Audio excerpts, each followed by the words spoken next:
9월 5일 복된 이 아침 하나님께서 우리에게 주시는 귀한 말씀은 창세기 40장 1절에서 23절의 말씀입니다. 오직 하나님으로 해석하라 라는 제목으로 같이 말씀 나누도록 하겠습니다.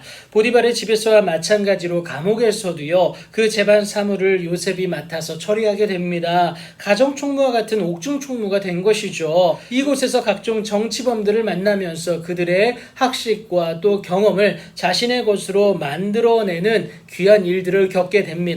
그래서 여러분, 상황은 우리에게 중요치 않습니다. 어떠한 상황이든지 간에 하나님이 함께 하시면 그 상황 동안 하나님이 합력하여 선을 이뤄내실 것이기 때문에 그렇습니다.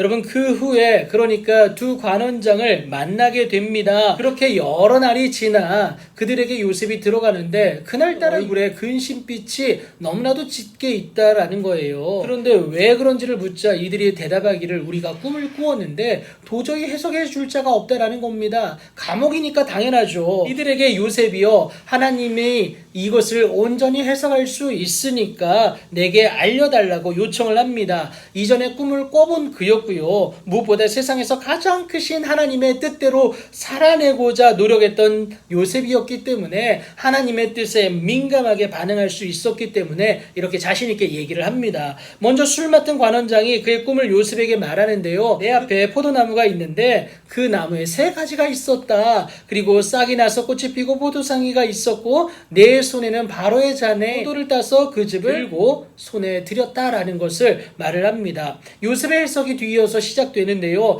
사흘 뒤에 그의 전직이 회복되어서 이전의 영광을 되찾게 될 것이다 라는 것을 12절과 13절에서 말을 합니다. 뒤이어서 요셉이 그 술 맡은 관원장에게 부탁을 하는데요, 당신이 잘 되면 나를 생각해서 내게 은혜를 베풀어 달라. 내 사정을 바로에게 알려서 나를 이 집에서 건져달라라는 거예요. 그런데 여러분, 요셉의 꿈 해석이 좋은 것을 보고 여러분, 떡 맡은 자가 또 요셉에게 자신의 꿈도 말을 합니다. 나는 떡 3광주리가 내 머리에 있었다. 그리고 맨 윗광주리에 바로를 위해서 만든 각종 구운 음식이 있었는데 새들이 내 머리에 날아와서 그것을 먹어버렸다. 여러분, 이 꿈에 대해서 요셉도 바로 해석을 합니다. 사흘 안에 당신은 나무에 달릴 뿐만이 아니라 죽어서도 처참한 능욕을 당하게 될 것이다 라는 것을 19절에서 얘기하죠. 그로부터 여러분, 제3일 뒤는요, 바로의 생일이었습니다.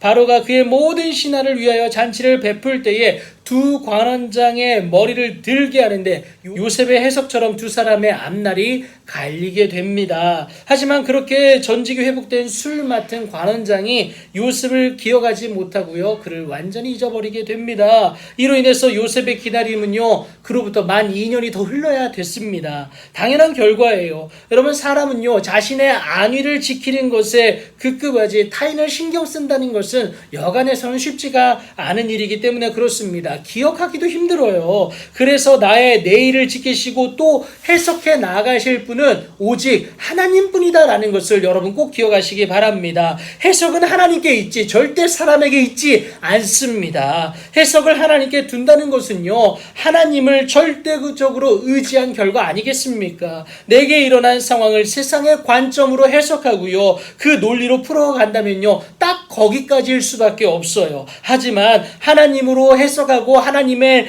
방법으로 나아가 결국 하나님을 의지하면 여러분 어떻게 되겠습니까? 네가 알지 못하는 크고 은밀한 일을 보여줄 것이다 라는 것을 분명하게 말씀하시지 않습니까? 여러분, 이를 위해서는요, 우리의 생각과 경험으로 절대 해석해서는 안 됩니다. 하나님으로 해석해야 되고요, 하나님께 해석을 두는 이 모습은 우리의 믿음, 그러니까 여러분, 그 믿으니까 할 수 있는 기도가 있어야 된다라는 것을 의미하고 있습니다. 그래서 여러분, 선지자 예레미야를 통해서 하나님이 말씀하실 때 크고 은밀한 일을 보여주시겠다라고 말씀하실 때 그 전에 뭘 말씀하십니까? 너는 내게 부르짖으라. 그러면 내가 응답하겠고 네가 알지 못하는 크고 은밀한 일을 행하겠다고 말씀하시지 않습니까? 반드시 여러분, 하나님으로 해석하십시오. 해석은 사람이 아니라 내 지식이 아니라 내 경험이 아니라 오직 하나님께 있음을 기억하시고 하나님으로 해석하여서 하나님이 허락하실 크고 은밀한 내일을 소망하심으로 나아가는 그 은혜의 주인공 되시는 여러분들 되길 예수님의 이름으로 축복합니다.